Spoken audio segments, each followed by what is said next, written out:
Flight MH370 ended in the southern Indian Ocean. As every hour goes by, the search area gets bigger and bigger. When Flight 370 went off grid on March the 8th, 2014, it became an international mystery. It's just not acceptable for an aircraft full of passengers to vanish. The world can't tolerate that. How can a state-of-the-art plane and 239 passengers and crew simply disappear?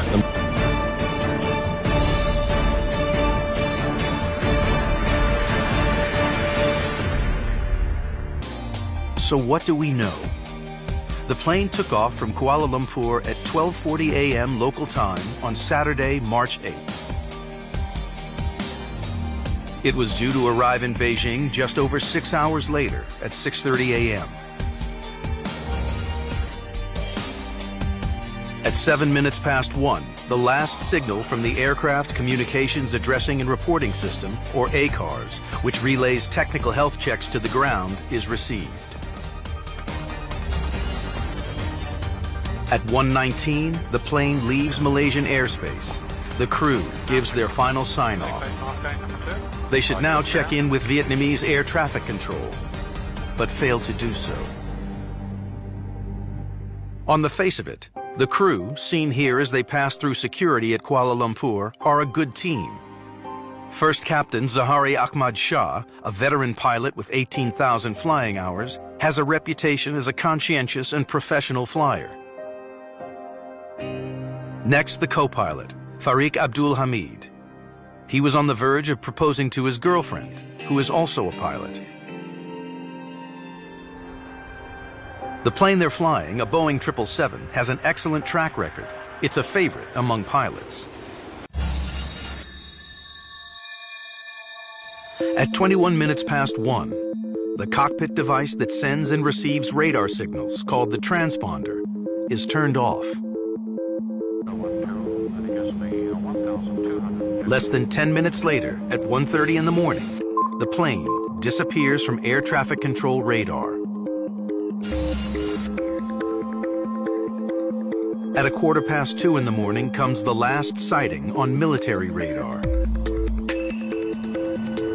We now know that after losing contact, Malaysian military radar observes the plane taking a sharp left turn to the west, a maneuver confirmed by the Thai military.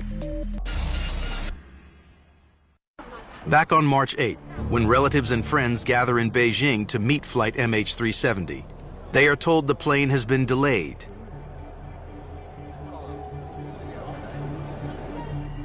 Quickly, it becomes apparent this is much more serious.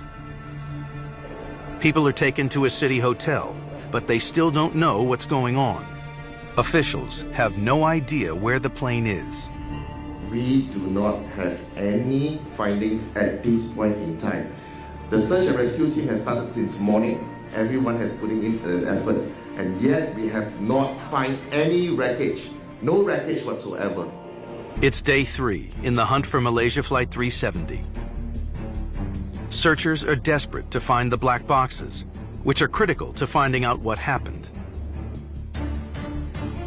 There are actually 2 black boxes.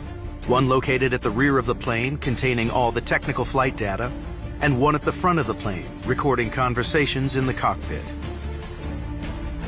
Both are essential to knowing the plane's fate.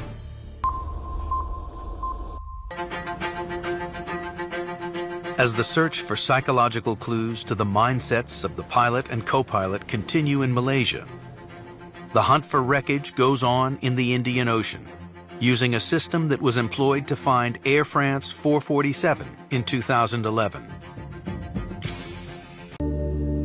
It may take years for these new technologies to become accepted and implemented. And even then, none will help solve the enduring mystery of Malaysia 370. For the families and friends of the missing, it's an agonizing dilemma with no end in sight.